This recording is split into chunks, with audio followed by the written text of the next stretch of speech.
Stroke क्या होता है और क्यों होता है। नमस्कार, मैं नवीन भारती स्वागत करता हूं आपका हमारे चैनल हाउ डॉक्टर थिंग्स में। आज हम बात करने वाले हैं स्ट्रोक के बारे में। तो चलिए शुरू करते हैं बिना किसी देरी के। स्ट्रोक को जानने से पहले सबसे पहले हम एक बात जान लेते हैं कि जो स्ट्रोक होता है वो वर्ल्ड के अंदर मौत का दूसरे नंबर का सबसे बड़ा कारण होता है। स्ट्रोक में जो भी सिम्टम्स आते हैं वो एकदम अचानक से आते हैं। अब स्ट्रोक क्या होता है, देखिए, जब आपके ब्रेन के अंदर कोई ब्लड वेसल्स फट जाती है या फिर उस ब्लड वेसल्स के अंदर कोई क्लॉट जाके फंस जाता है, जिसकी वजह से ब्रेन की ब्लड सप्लाई पूरी तरीके से बंद हो जाती है और आपको स्ट्रोक के सिम्टम्स आने स्टार्ट हो जाते हैं। बेसिकली स्ट्रोक के दो टाइप्स होते हैं, ischaemic stroke and the haemorrhagic stroke.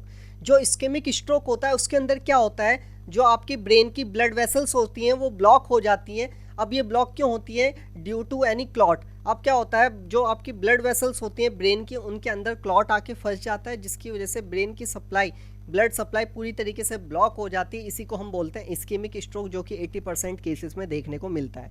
बाकी जो 20% केसेस में हेमरेजिक स्ट्रोक देखने को मिलता है, इसके अंदर क्या होता है, ब्रेन की कोई भी ब्लड सप्लाई फट जाती है, कोई भी ब्लड वेसल्स फट जाती है, जिसकी वजह से ब्रेन के अंदर क्लॉट हो जाता है और ये हेमरेजिक स्ट्रोक का कारण बनता है।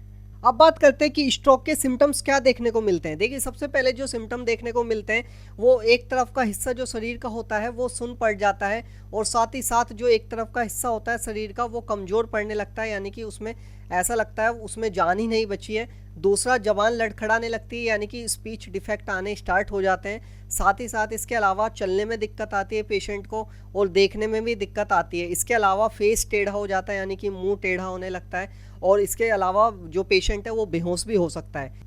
अब बात करते हैं कि स्ट्रोक होता क्यों है, इसके कारण क्या होता है। अब देखिए, सबसे जो कॉमन कारण होते हैं वो होते हैं हमारी डाइट, यानी कि जो लोग ठीक से खाना पाना ठीक नहीं खाते और अच्छी डाइट नहीं लेते तो उनको स्ट्रोक आने के चांसेस बढ़ जाते हैं। इसके अलावा जो लोग एक्सरसाइज वगैरह नहीं करते, बिल्कुल भी फिजिकल एक्टिविटी नहीं करते, उनको भी स्ट्रोक होने के चांसेस होते हैं। इसके अलावा कुछ रिस्क फैक्टर्स होते हैं स्ट्रोक के, जैसे कि हाई ब्लड प्रेशर। जिन पेशेंट्स में हाई ब्लड प्रेशर देखने को मिलता है तो उनमें भी स्ट्रोक होने के चांसेस बढ़ जाते हैं। इसके अलावा डायबिटिक पेशेंट्स को भी स्ट्रोक होने की संभावना बढ़ जाती है। इसके अलावा जो लोग स्मोकिंग करते हैं तो उनको भी स्ट्रोक के सिम्टम्स आने स्टार्ट हो जाते हैं, उन्हें भी स्ट्रोक की बीमारी हो सकती है।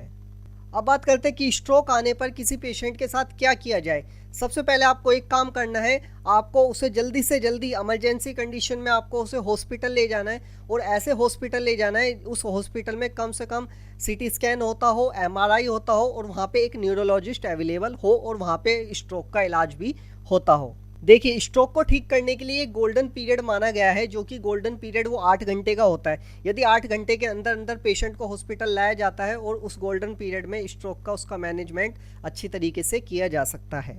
स्ट्रोक को ठीक करने के लिए हम, जैसे अगर मान लो उसको पेशेंट को इस्केमिक स्ट्रोक हुआ है तो उस केस में हम थ्रोम्बोलाइटिक ड्रग्स का यूज़ करते हैं, जो कि थ्रोम्बोलाइटिक ड्रग क्या करती है, हमारे जो ब्रेन ब्लड वेसल्स के अंदर क्लॉट आ चुका है उसे, क्लॉट को वो तोड़ देती है, और हमारे जो ब्लड सप्लाई है ब्रेन के अंदर उसे नॉर्मलाइज कर देती है। इसके अलावा हम तार डाल के भी कर सकते हैं, जिसे हम इंटरवेस्कुलर इंटरवेंशन बोलते हैं। इसके अंदर क्या करते हैं कि एक तार जाता है हमारी ब्रेन की ब्लड वेसल्स में, और वहाँ पे जो क्लॉट होता है उसको वो तोड़ देता है और ब्रेन की ब्लड सप्लाई को नॉर्मलाइज कर देता है। आपको सबसे ज़्यादा जो ध्यान में बात रखनी है, अगर पेशेंट को स्ट्रोक आ रहा है तो उस केस में उसके मुंह में पानी बिल्कुल नहीं डालना है। यदि उसको दौरे पड़ रहे हैं तो उस पेशेंट को एक तरफ की करवट लेके उसे सुला देना है। अब बात करते हैं स्ट्रोक प्रिवेंशन की।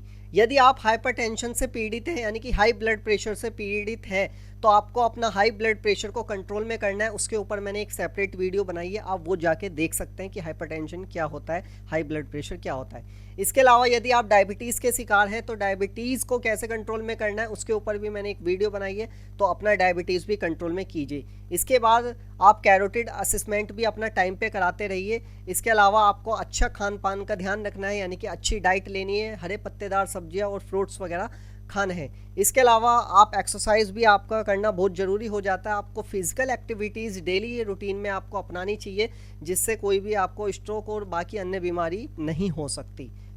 इसके अलावा आपको स्मोकिंग को भी पूरी तरीके से बंद कर देना है। अब बात करते हैं हम स्ट्रोक के बाद रिकवरी की। अब रिकवरी कैसे की जाए। देखिए, स्ट्रोक रिकवरी के लिए हमें फिजियोथेरेपिस्ट और रिहैबिलिटेशन डिपार्टमेंट की रिक्वायरमेंट होती है। तो इसमें क्या किया जाता है, आपके रेंज ऑफ मोशन को धीरे धीरे बढ़ाया जाता है एक्सरसाइज के जरिए। इसके अलावा आप क्या कर सकते हैं, आपको यदि बेड सोर डेवलप हो रहे हैं तो बेड सोर को प्रिवेंट करने के लिए आपको हर 2 घंटे में सोते टाइम अपनी करवट बदलनी चाहिए। यदि पेशेंट को बोलने में दिक्कत हो रही है तो उसके लिए स्पीच थेरेपी का यूज़ किया जाता है। Thanks for watching this video. उम्मीद करता हूँ स्ट्रोक के बारे में आपको अच्छी जानकारी मिली होगी और आप अच्छी डाइट लेंगे और एक्सरसाइज करेंगे। तो मिलते हैं नेक्स्ट वीडियो में, और चैनल को हमारे सब्सक्राइब कीजिए and please like the video and hit the bell icon.